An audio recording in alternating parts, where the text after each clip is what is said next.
Díagwit agus fáilte arás. In this video we're going to look at how you can say I had to, I have to and I will have to in Irish. Great phrases, and they can add to your confidence and add to your richness in Irish if you know these and are confident using them. So tá orm is the present tense, I have to. Bhí orm is the past tense, I had to. And beg orm is the future tense, I will have to. As you will see there, we're using the preposition er there. So let's go through that preposition now one by one. So the first one there, as you can see, is orm for me. That refers to me. That's why I said bhí orm, I had to.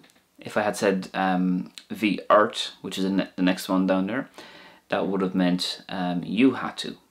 So going down through them, orm, ort, urhi, oring, orav, urhu.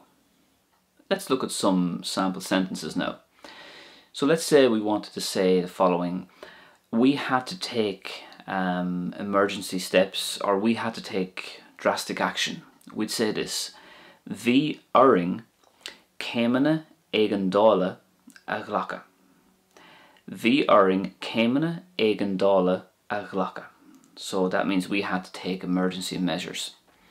And you can see there, oring was the preposition there because it was we, as in we had to. If you wanted to say I had to go elsewhere, or I had to go somewhere else, you would say this: Bhí orm dul áit ag an eile. Bhí orm dul áit ag an eile.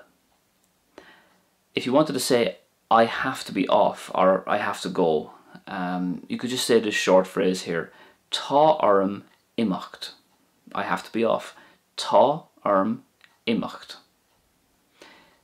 The future tense then. Let's say you wanted to say unfortunately you have to leave. An drochor, that's unfortunately.